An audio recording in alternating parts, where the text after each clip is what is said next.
This is the discussion segment, and we have with us two powerful gentlemen in the studio to break down a topic that concerns us as a people as regards our democracy.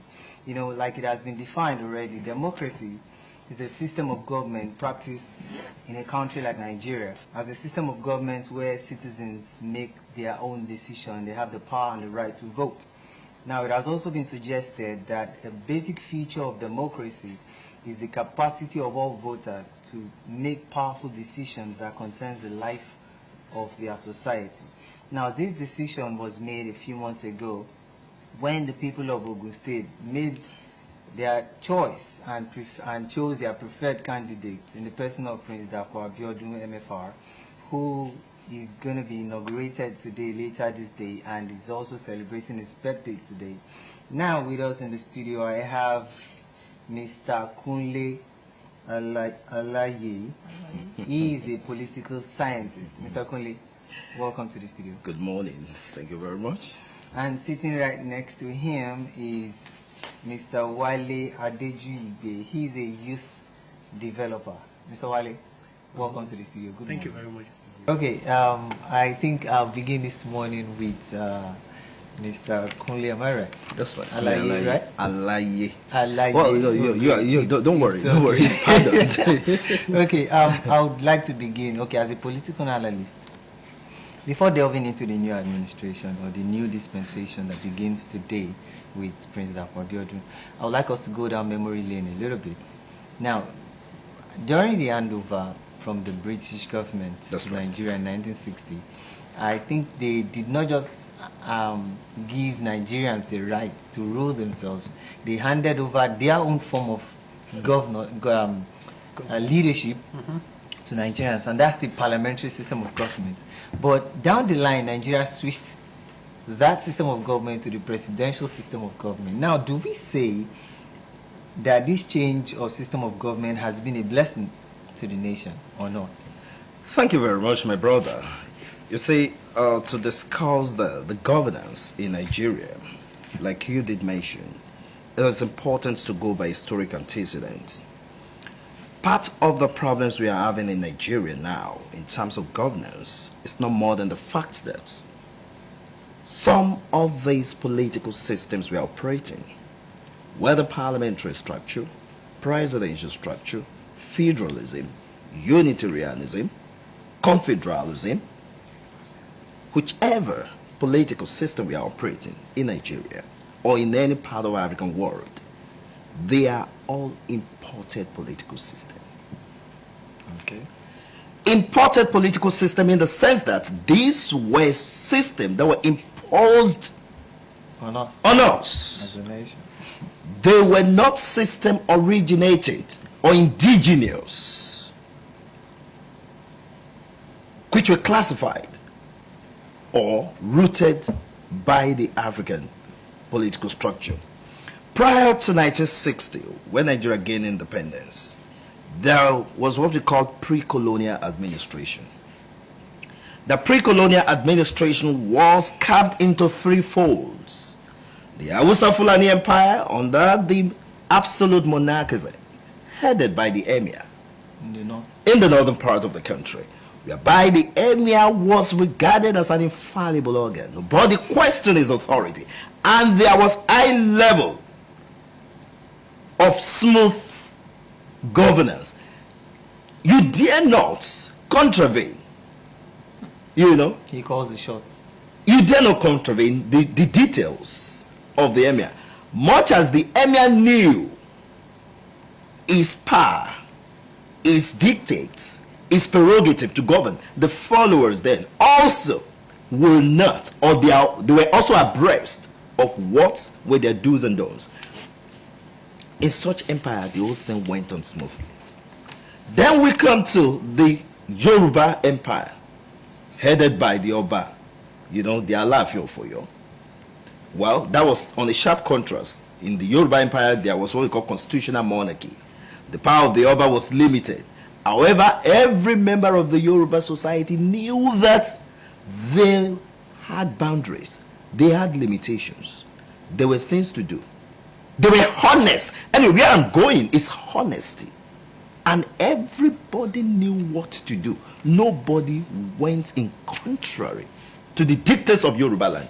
In fact, the Oba himself enjoyed prerogative on a limited perspectives. Of course, it was an Oba. It was the head of the government. However, his power was limited. In fact, it got to the extent that if he went to arbitrary, he'll be asked to open a white calabash with the meaning to commit a suicide. All these things were there. So there was no reason for Oba to contravene the rules of the land. Neither will the Yoruba, who were his followers, would do anything otherwise. In the Igbo political system, of course, it was a unique political system. This was neither constitutional nor absolute monarchy. Igbo system was system of acephallousness, called egalitarian political system. In other words, every member of Igbo community were directly involved. What is the need of all this? My history is that during that pre-colonial era, the people were honest. They were transparent, and they respected the constitution. The Oba would not say because it was the Oba, it was the head of the empire, went arbitrary or did anything to the detriment of the people, he will be forced to open a white calabash and he will commit suicide, and there won't be anything like it was actually absolutely irrevocable. Are you getting that? So then the so-called, they are not my colonial masters. I call them colonialists. Because that's what I would not even use the word so-called. I'm a political scientist, and I've read very broadly, and I understand the implications of colonialism on Africa. So I think it would be stupid of me to regard to the white as African masters, because they have not actually come down to African state. I will quote former Ghanaian President Kwame Nkrumah. Kwame Nkrumah says, and I quote, "My people have been successfully managing their political system before the incursion of the white. In fact, the presence of the white brought distortion to the organized African political system." End of quote. What that great African scholar was saying there was that there was an organized political system in Africa, that their coming was even a distortion. Their coming was never a blessing to African state. And that is the part of the problem we are having. Till this morning, I'm hearing OGTV is talking. They came, they ward off all African political system, they ward off all African culture. Oh, it was even still better in the British colonies. The French colonies was the worst. What French did was to completely eradicated the African culture. They said Africans were not civilized enough. Africans needed to be taught on the way of being. And our classical nationalists then, you talk of Shanti of Ghana, you talk of what's it called, Musi of what's it called? Is that Cote d'Ivoire? And all of it, Jaja of Ukobo, Kosoko of Lagos, of Varawe of Benin. These people, they didn't have that proper formal education, foreign education, modern education to actually, resist. But they did. Kosoko stood his ground, even though they later overpowered him. But he stood his ground. But peradventure, because they couldn't have that knowledge of foreign education, to which the modern nationalists, you talk of Julius Nyerere of Tanzania, you talk of Jomo Kenyatta of Kenya, you talk of Kwame Nkrumah of Ghana, Sekou Touré of Guinea, and even Nnamdi Azikiwe of Nigeria, Abat Macaulay of Nigeria. They enjoyed modern education. But where am I going? After all said and done, we got the independence. Mind you, the independence we had in 1960 was not an independence. Well, in another way, it was not an independence. Of course, you call it independence with a clause. Because as at 1960, Nigeria was still under the control of the British government. One way or the other. Not one way or the other. Absolutely. Because Nnamdi Azikiwe, who was nominated, and that's the implication, it was not elected by the Africans, who was nominated as the president, was nominated without a portfolio. Portfolio in political science will mean prerogative. He never had any power. He was accountable to the Queen of England. So it was just a figurehead. He was a figurehead. He was a figurehead. He was a puppet. He never had anything accountable to the people of Nigeria. Do you call that independence? Until 1963, 1st of October 1963 to be precise, when Nigerian nationalists now felt that there was a need to be absolutely free from external control. And that is what we call sovereignty. By definition, independence is just a freedom from colonial rule. Sovereignty means freedom from external control. And Nigeria did not experience that until 1st of October 1963. Where am I going? What we had then was a parliamentary system imposed. Draw a comparison from where I was coming from, the pre-colonial era. Nobody dare, you don't, my brother, you won't try it. Oba will not even, he won't try it. Now we are the parliamentary structure. Tafawa Balewa, the first and the only prime minister of the Federal Republic of Nigeria, Nnamdi Azikiwe then, as the president, we were operating that parliamentary system under the fusion government. Come 15th of January 1966, 3 years later, the military struck. And that mapped a kind of very bloody coup that claimed the lives of so many nationalists.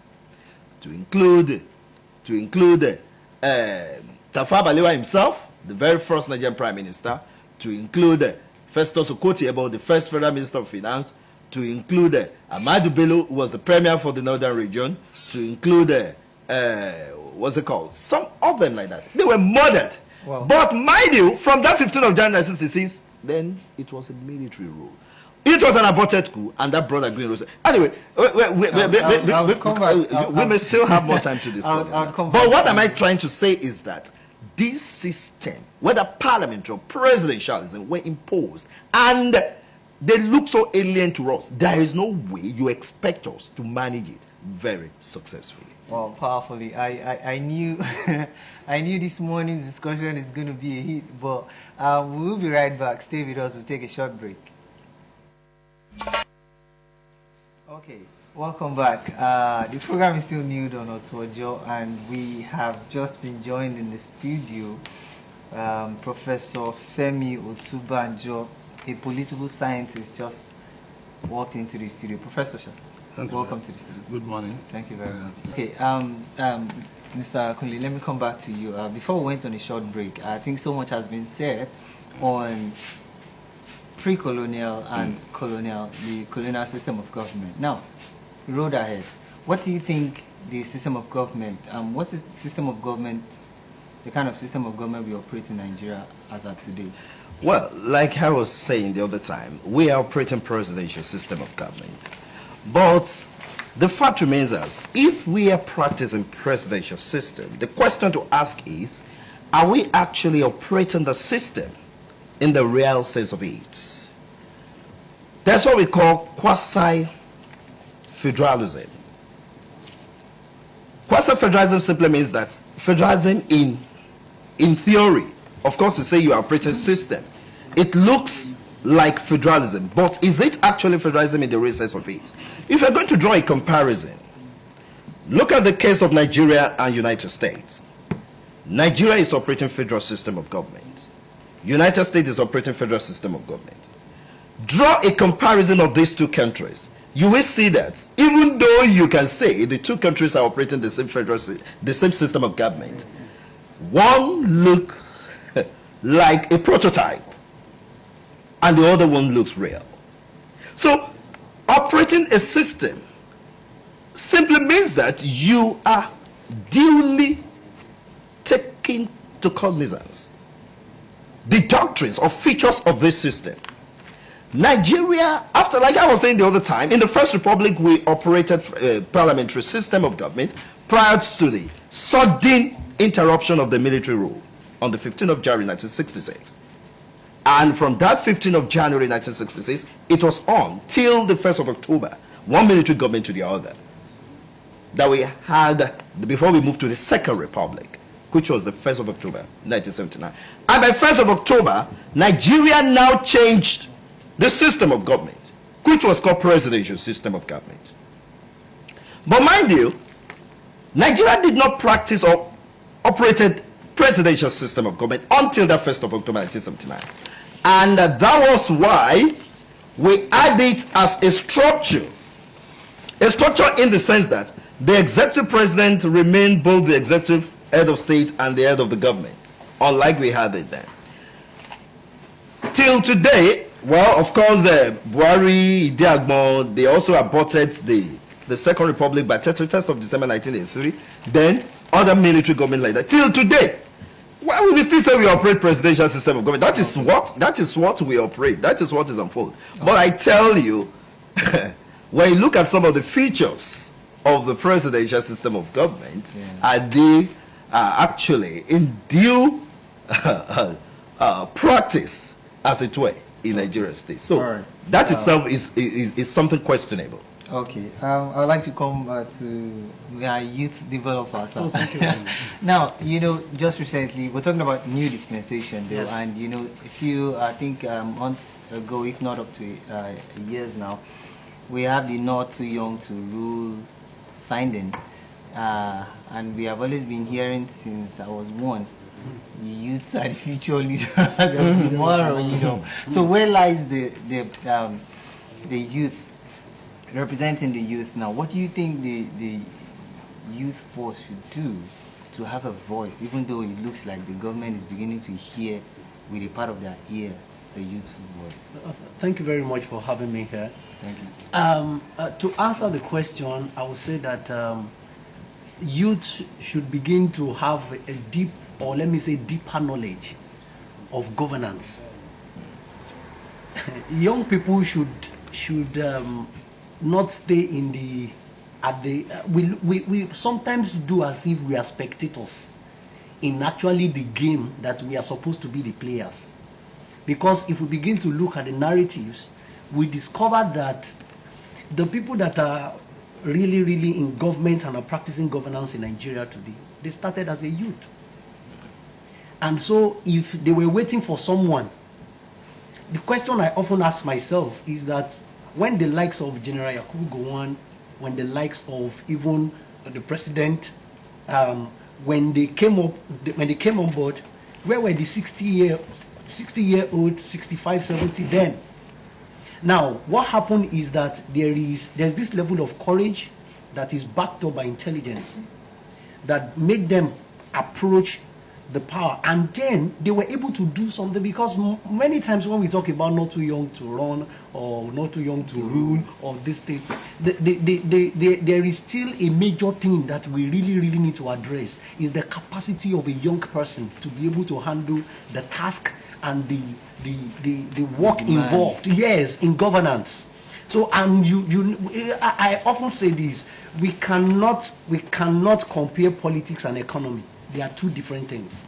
The fact that a young man started a business and he succeed doesn't mean that he knows how to run the affairs of state. So it's very important that presently now young people need to have deeper understanding.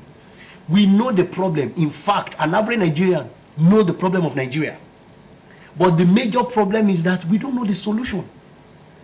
The solution that we think is the solution, by the time the actions start coming in place, you see, hearing some people that were in power, that are in power right now, 7-8 years ago, when you listen to their strategy and you listen to the things that they said they are going to put in place, and then you are asking, where are those things?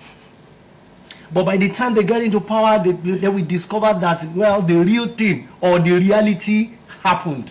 So young people right now needs to, before we say that we want to really front and want to really go, we believe we can do it, we believe we have the mental vigor, we believe we need to have good understanding of really, we know the problem, but what are the solutions that are available?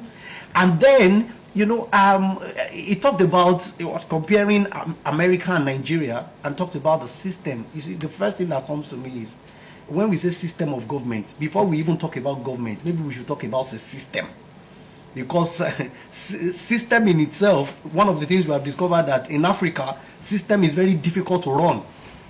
We have institutions in Africa that are not even run by system.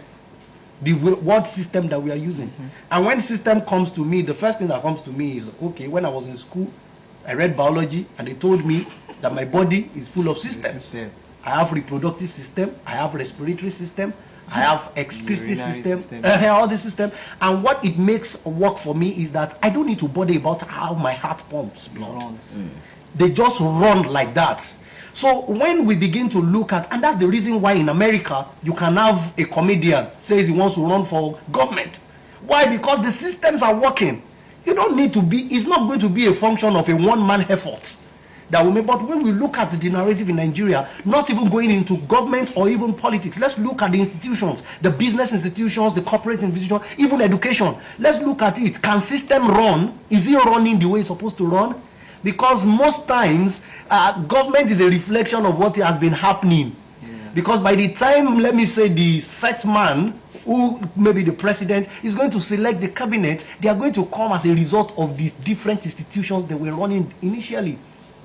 Okay, Prof, still on you, sir. I was in the midst of a few friends yesterday, and they were observing a few of the massive projects that Senator Abeokuta Musu, CONFCA, structured. Now, and they were saying that with all these obvious testimonies, he has raised the standard for every governor that's coming. Coming governor does not have a choice than to beat that standard or maintain that standard. What says that? Yes, well, of course, he has raised the standards. Like I said, Abeokuta is one of the most livable cities in Nigeria now. Perhaps the most livable in the whole of Southwest. There are a lot of livable places in the north because they don't have the congestion of the south. But Abeokuta has upped the ante. Amosu has done that for Abeokuta. He has created a city that people want to live in. That is what you say livable. That if you live there, you'll be comfortable. When I'm coming into Abeokuta, I drive in, and in between 5-10 minutes from the entrance to the city, I'm in Chrisland. The one there was, I missed my way trying to find sweet sensation. I drove around. It was all beautiful overhead bridges and so on. Now, what the Abeokuta will do is to have its own focus. Well, we must not, of course, forget that government is not about flyovers and so on. There are schools to be managed, there are hospitals to be refurbished, there are rural roads, there's agriculture, there are jobs to be created. There are so many things. But I know the new governor is an obedient man, a successful business person. So I have a feeling that it will also have a modernizing impact on the state. It will bring the sophistication of his own personal life and business into the management of Ogun State, and Ogun State will be better for it. All right, thank you very much. Yes. I'm coming to you, Mr. Kunle. Now, very briefly, having continued the presidential system of government in the Fourth Republic, which was ushered in May 29, 1999, with 3 political parties, PDP, AD, and APP. Now, today, Nigeria has more than 90 political parties. That's right. How bright or bleak is the road ahead with this kind of record as it concerns political sanity? Well, it is obvious that when you have any political system or when you have a transition to a particular government, what you should be hopeful or what you should be thinking about is how to bring development or to bring change, things that were not recorded in such previous governments. In 1999, like you did say, when we embark on the Fourth Republic, of course we've had different governments. Of course, Muhammad Buhari is still is still the fourth president of the First Republic, because we've had it from Obasanjo to Yaradua to Jonathan. So in the Fourth Republic is the fourth president.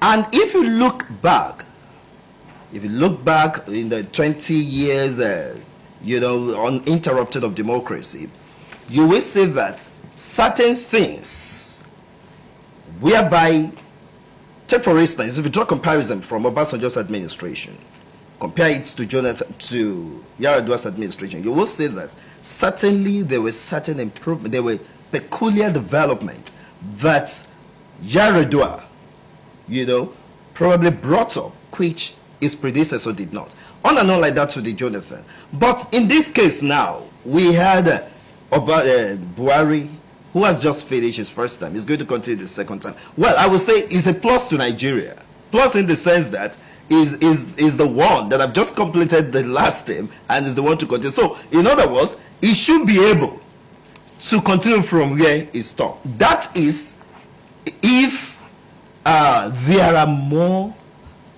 empirical or pragmatic policies.